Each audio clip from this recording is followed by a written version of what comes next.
Assalamualaikum, selamat pagi.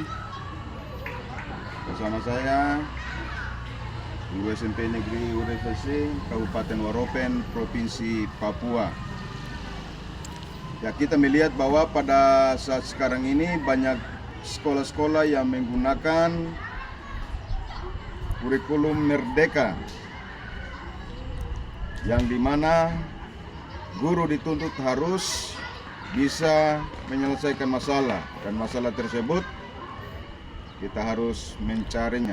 Oleh dan sebab itu, kurikulum Merdeka menjawab itu semua dengan cara di mana tidak lagi berpaku pada buku atau kompetensi.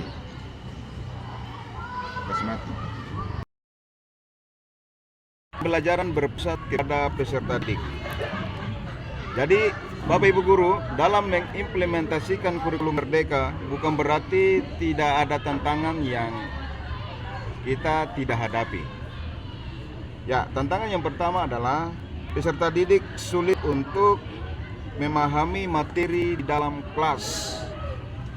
Yang kedua, guru belum memanfaatkan model-model pembelajaran dengan inovatif dan kreatif materi yang diberikan. Yang ketiga, dalam implementasikan kurikulum Merdeka, guru belum mampu memaksimalkan teknologi dan memanfaatkan teknologi seperti ya kita lihat sekarang ini di zaman abad ke-21, begitu pesatnya teknologi yang ada. Dan yang keempat, pembelajaran yang masih berpusat kepada guru. Dengan masalah-masalah seperti ini, oleh karena itu hadirnya kurikulum Merdeka dapat bisa menjawab, oleh karena pembelajaran berpusat kepada siswa menyelesaikan masalah-masalah yang ada.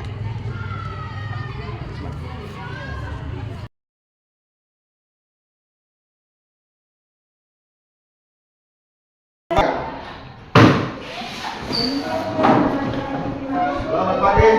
Pagi, Pak Guru. Ya, silakan duduk.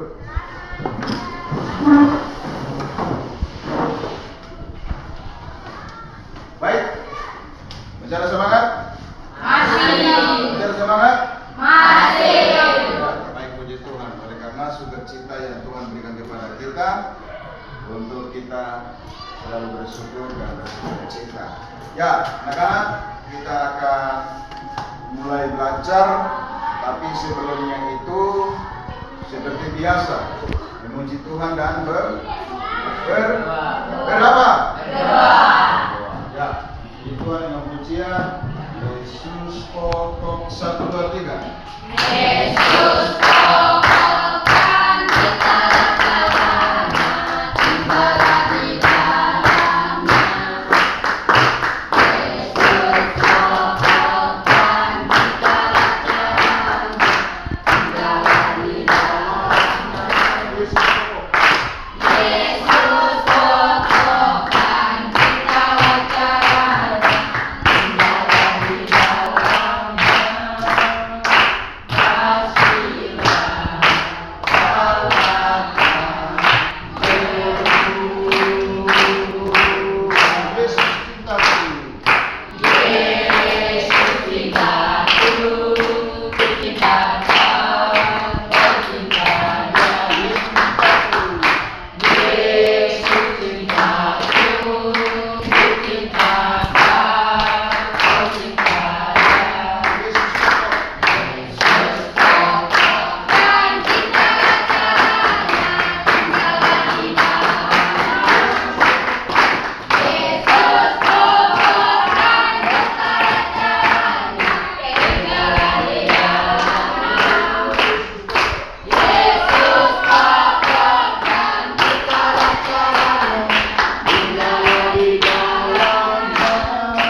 Oke, 1, 2, 3. Kami di surga,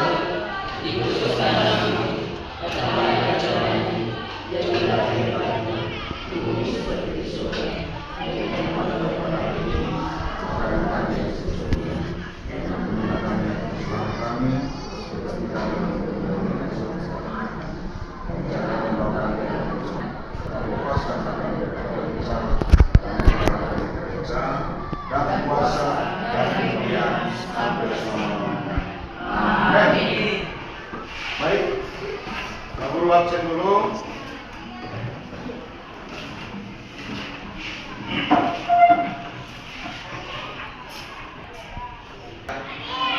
Kelas 82 ya.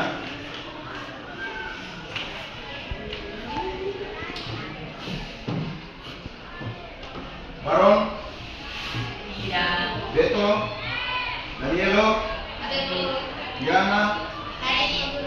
Dotis, Ada guru. Gerald, Ada guru. Indra, Tadi. Carolina, Leonard,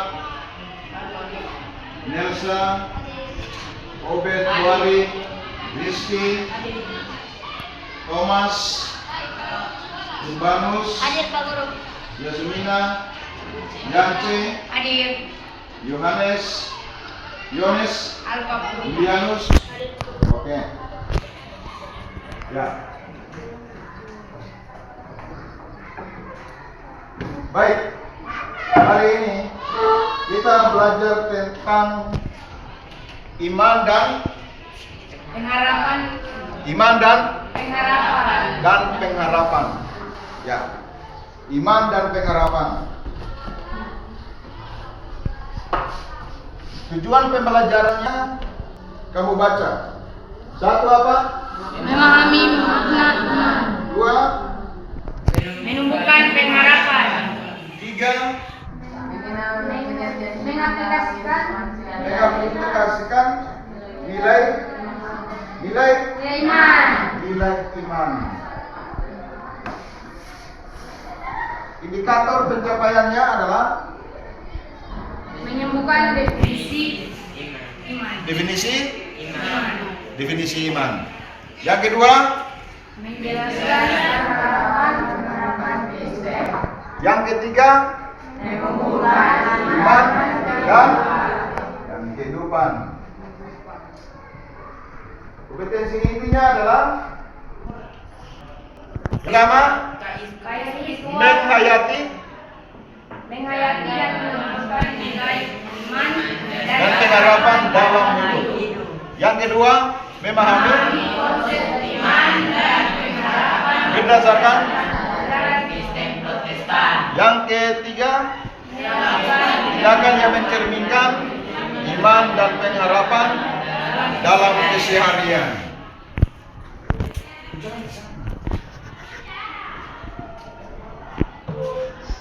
Ya, materi yang perlu untuk kita belajar di hari ini adalah tentang yang pertama apa? Baca. Iman adalah keyakinan yang membawa kepada kebenaran. Yang kedua, Pengharapan adalah percaya akan janji keselamatan dan hidup kekal. yang ketiga, Ayat referensi. Ibrani 11 ayat 1. Iman adalah dasar dari segala sesuatu. Roma 16 ayat 11. Tuhan memberi yang mereka dan ya, baik.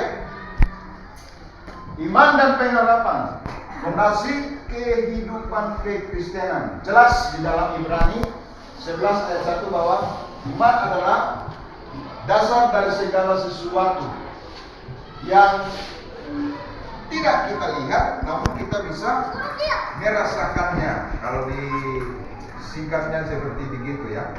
Iman adalah dasar apa?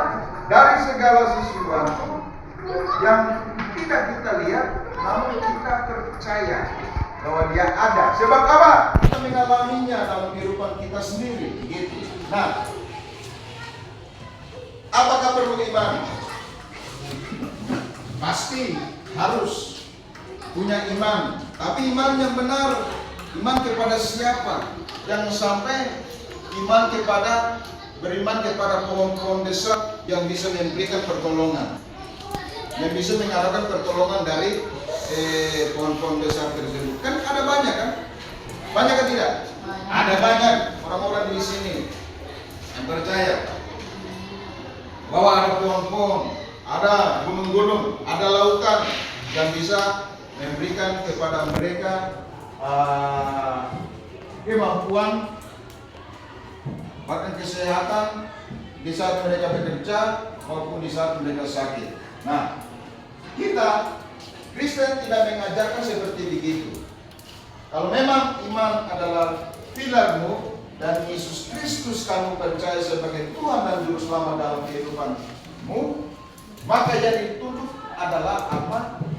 Harus ada perbuatan yang nyata. Itu penting. Kita sudah tidak percaya, kita sudah percaya kepada sesuatu yang memang betul-betul nyata, bukan gelap, bukan hal-hal yang tidak bisa mendorong kita. Kita sudah percaya kepada Allah yang benar, karena memang hanya satu Allah yang datang dari surga, yang datang mencari manusia dan apa? Menyelamatkan manusia, yaitu Tuhan Yesus Kristus. Di dalam kitab Yakobus katakan bahwa kalau ada iman harus ada perbuatan. Kalau kita beriman tapi tidak ada perbuatan yang baik juga, apa untungnya? Tidak ada untungnya. Kalau memang mau ada untungnya, yang bagusnya adalah harus ada iman dan harus ada perbuatan. Ya, Tuhan Yesus bilang apa? Kamu adalah garam dan terang apa? Dunia. Kamu adalah contohnya. Kamu harus bisa jadi teladan yang baik. Ya. Karena itu dalam kehidupan orang percaya, kita sementara ada di bumi yang ada, yang kita ingat sekarang ini, perlu untuk memahami dengan baik dan benar bagaimana kita harus beriman kepada Tuhan yang benar. Beriman itu artinya begini, mempercayakan diri, berserah penuh kepada siapa? Kepada Tuhan. Jadi bukan hanya di mulut saja. Saya percaya kepada Tuhan Yesus Kristus, berarti kita harus mempercayakan hidup kita, diri kita sepenuhnya kepada siapa? Kepada siapa? Kepada Tuhan. Benar, pun tidak salah. Benar, kita harus mempercayakan diri kita kepada Tuhan. Berarti harus rajin sembahyang. Harus rajin beribadah, harus rajin berdoa, harus rajin baca Alkitab. Alkitab adalah firman Allah, firman Tuhan. Makanya ada pujian bilang apa? Baca kitab suci, doa tiap hari kalau mau. Ya, intinya di situ. Bukan kita tetap di tempat. Kita harus bertumbuh dengan cara yang bagaimana? Ya, harus tunjukkan bahwa memang dasarmu itu sudah kuat di dalam Kristus Yesus Tuhan. Yang Tuhan mau adalah kita harus bertumbuh semakin tambah besar seperti pohon. Kamu lihat toh, pohon itu tetap kecil. Lihat profil Pancasila itu, dia di belakang. Ya, lihat. Itu kan pohon kan dari kecil, baru dia terus bertumbuh. Kamu bukan bertumbuh badannya, tapi imanmu itu harus bertumbuh dengan cara yang bagaimana? Mempercayakan diri kepada Kristus dan melakukan apa yang diperintahkan oleh Tuhan Yesus Kristus. Ya, perhatikan teladan yang ditunjukkan, teladan iman ya, yang ditunjukkan oleh tokoh-tokoh iman. Ini kapal, kamu tahu, kapal yang besar di zaman dulu dibuat oleh Nuh. Oleh karena apa? Imannya yang sungguh-sungguh percaya akan firman yang disampaikan kepada siapa? Kepada Nuh. Karena Tuhan bilang apa? Akan datang air bah. Oleh karena itu kamu dan seisi rumahmu atau keluargamu bersiaplah membuat satu batara supaya kamu bisa selamat. Dengan iman, dengan betul-betul kepercayaan dia buat. Dan betul, nyata bahwa air bah itu datang manusia yang jahat musnah. Dan sisa berapa orang? Nuh dengan istri, ketiga anaknya dengan istri, dan sisanya adalah 8 orang. Juga setiap binatang yang ada di bumi ini semua juga berlindungan, aman selamat dalam kapal Nuh itu. Kita lihat juga Abraham, anak satu-satunya, sudah di usia tua. Tapi Tuhan bilang apa? Bahwa anakmu itu persembahkan kepada saya. Dan Nuh lakukan, Abraham lakukan atau tidak? Abraham lakukan itu. Karena itu Abraham dijuluki sebagai bapak segala orang beriman.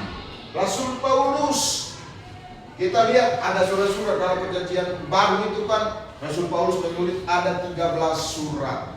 Ya, dia katakan dalam 2 Timotius 4 ayat 7 bilang apa? Aku telah mengakhiri pertandingan yang baik.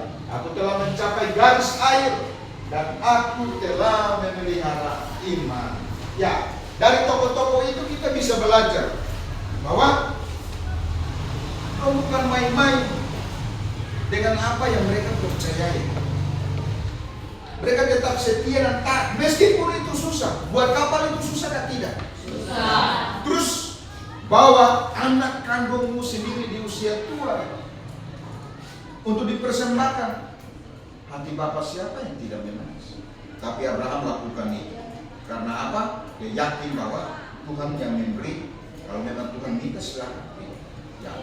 Ada lagi, kalau kita belajar tentang yang namanya, kamu kenal siapa di sini? Untuk kamu di sini tidak ada yang namanya Ayub. Ada juga, ada Ayub. Ya, luar biasa dalam penderitaan. Dia punya istri. Dia bilang begini, kau masih percaya kau punya Tuhan? Dia punya anak-anak semua mati, harta bendanya semua habis. Baik ternak. Dia lagi sakit sampai luar biasa, tidur di bawah, di dekat yang orang bikin tungku-tungku itu, kalau di sini bilang tungku, ya itu di situ, di dalam debu. Dan istrinya bilang, kau masih percaya kau punya Allah? Ya, tapi dia bilang apa? Jangan kamu seperti orang bodoh atau gila. Kenapa? Saya tidak. Kamu mau terimanya baik saja, yang jahat tidak. Yang bagusnya saja. Yang saat menderita kamu tidak mau terima. Ya, iman yang luar biasa. Jadi cukan itu menjadi teladan bagi kita. Jadi kalau orang tuamu rajin ibadah terus mereka bilang, Kevin kau pergi sembahyang, pergilah. Kalau kita sudah diajarkan, kita sudah mengajarkan kalian bahwa kalau mau bertumbuh dalam iman kekristenan harus seperti pujian tadi, baca kitab suci, doa, ya belajar firman Tuhan itu yang penting. Nah, teladan apa yang harus? Teladan yang ditunjukkan oleh Abraham, Nuh, dan Rasul Paulus sudah jelas. Ya, makna daripada pengharapan. Makna daripada pengharapan. Orang beriman pasti punya pengharapan, betul? Berharapnya apa? Ketika kita sakit, contoh, kita percaya kepada Tuhan Yesus. Ketika kita sakit, ada tidak dalam hatimu kau berdoa? Kau bilang apa? Tolong sembuhkan saya. Ya, begitu. Kita berharap, kita beriman, tapi kita juga berharap akan kasihnya. Meskipun kasihnya sudah nyata. Dia datang dari surga, menjelma menjadi manusia, korbankan dirinya untuk tebus dosa dan salah kita. Ya, dan di sini harus optimis, yakin. Yang kedua, sumber kekuatan dalam berharapan. Kita bisa mendapatkan kekuatan, arah hidup dengan apa yang kita harapkan daripada Tuhan, di mana sesuai dengan firman Tuhan. Yeremia 29 ayat 11, rancanganmu bukanlah rancanganmu. Yang pasti Tuhan rancangan yang terbaik bagi setiap orang yang percaya. Ya, di sini kan firman Tuhan mendorong untuk apa? Terus maju. makna hidup. Ya, dengan beriman percaya kepada Tuhan, buat hidup kita lebih bermakna dan bermanfaat. Bermakna, terutama bermanfaat. Contohnya, kamu mau dengar-dengaran, taat. Intinya adalah akhirnya kamu bisa jadi berkat buat orang lain.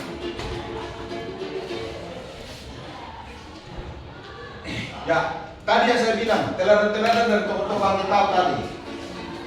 Teladan-teladan Ayub, Daud, juga jemaat mula-mula. Ya. Pentingkah tidak memiliki harapan?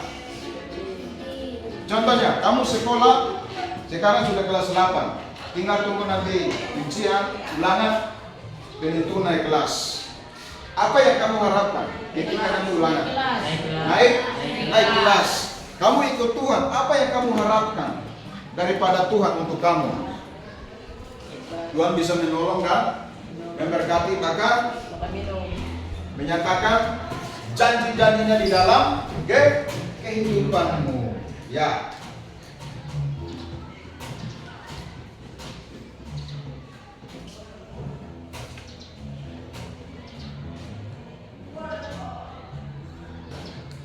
Ya, baik. Dari beberapa hal yang Pak Guru sudah jelaskan kepada kalian tadi tentang iman dan pengharapan. Mungkin ada yang tanya kan? Kalau tidak ada, jangan Pak Guru sendiri yang berbicara dan juga ya bekerja. Tapi kamu pun bekerja. Tugasnya adalah, tadi kan kita baca kitab Ibrani, no? Terus Roma pasal 15 ayat 13, dengan hati terbuka tuliskan pengertian iman dan pengharapan bagi kamu. Pengertian iman tidak lari daripada apa yang sudah kita belajar. Iman adalah apa? Dasar. Tulis. Ya. Nanti di rumah kamu bisa kerjakannya dengan baik. Lalu pada waktunya nanti kita pertemuan berikut kalian bisa ya.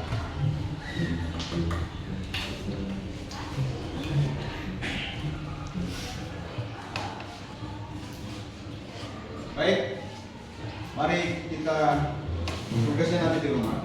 Nanti minggu depan pertemuan berikut kalian kumpul. Kita memuji Tuhan dan kita menutup kegiatan kita, kegiatan belajar kita di pagi ini. Kita berdoa, kita memuji Tuhan dengan pujian Bapa, terima kasih. Semua berdiri, 1, 2, 3. 1, 2, 3. Bapa, terima kasih. Bapa, terima kasih. Bapa di dalam surga, Ku berterima kasih. Ya, kita berdoa. Bapak yang baik, terima kasih untuk kesempatan yang ada ini. Tuhan sudah anugerahkan kepada kami untuk dapatlah kami belajar. Kami belajar tentang iman dan pengharapan. Kami tahu kami tidak beriman kepada Tuhan yang salah, tapi kami beriman kepada Tuhan yang hidup, yaitu dalam nama Tuhan Yesus Kristus. Oleh karena itu kami terus berharap kepadamu agar Tuhan terus mengajarkan